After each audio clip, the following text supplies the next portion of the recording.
2025 भर्तियों का वर्ष आज ही सुनिश्चित करें अपना सिलेक्शन और डाउनलोड करें तैयारी कर लो ऐप। सरकार के जो प्रतिनिधि है, जो मंत्री है, उनकी संवेदनाएं बच्चों के लिए मर चुकी है। उनको कोई फर्क नहीं पड़ रहा कि बच्चों के साथ अन्याय हुआ है, बच्चे परेशान हैं, बच्चे दुखी है, बच्चे पीड़ित है। अब उनको तो बढ़िया मंत्री बन गए, गाड़ी मिल गई, बढ़िया बंगले मिल गए, तो वो तो बढ़िया मौज में है, बढ़िया एसी में आराम से बैठे हैं। बाकी बच्चों की भावनाओं से उन्हें कोई मतलब नहीं है।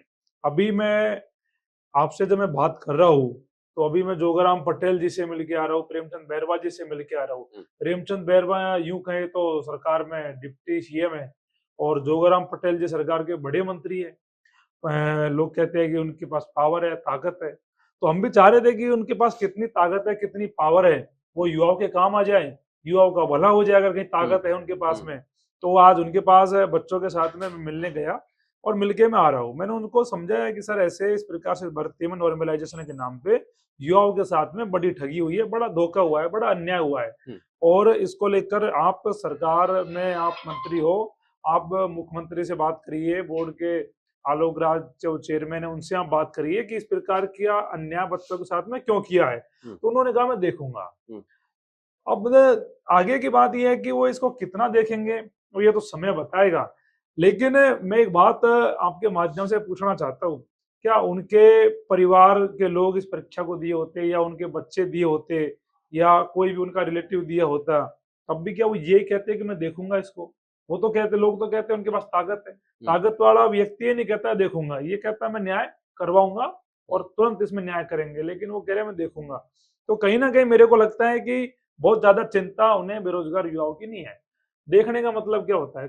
एक साल देखोगे, कब तक देखोगे? 3 साल बाद तो आपको राजस्थान की जनता देख ही लेगी। 3 साल का समय तो है आपके पास में देखने को, उसके बाद जनता देखेगी चुनाव में आपको। लेकिन इस प्रकार का रवैया और इस प्रकार की सोच युवाओं के लिए जब मंत्रियों की देखी जाती है, तो मुझे बड़ी पीड़ा होती है कि हमारे लोग जो इन पे भरोसा करते हैं, हमारे युवा जो इनसे प्रेम करते हैं, इनको वोट देके यहाँ भेजे हैं, उसके बावजूद भी युवाओं के प्रति कोई संवेदना इनके मन में दिखाई नहीं पड़ती मुझे।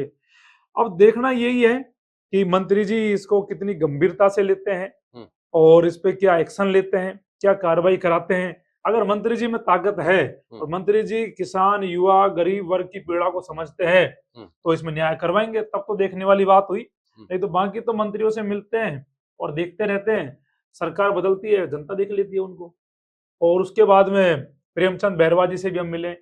प्रेमचंद बैरवा जी जो सरकार में बड़े ओहदे पर है, बड़ी उम्मीद से उनके पास हम गए थे, लेकिन वही वहां पर भी वही एक जैसा रवैया है उनका भी।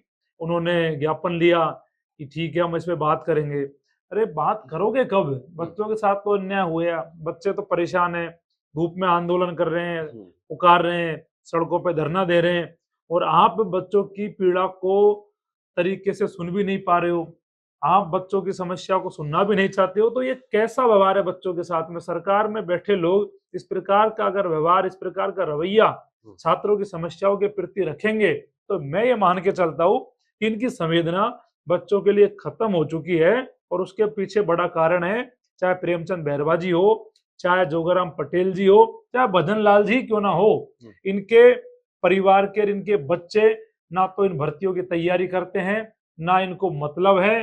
वैसे इनको तो इस बात से मतलब है कि कहाँ पे हमारी अच्छी व्यवस्था हो सकती है, कहाँ पे आने वाली पीढ़ियां हमारी सेट हो सकती है, कहाँ पे हम हमारे काम धंधे सेट कर सकते हैं।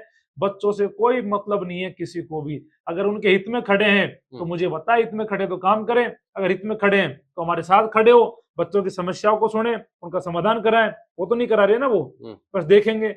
देखने का क्या होता है?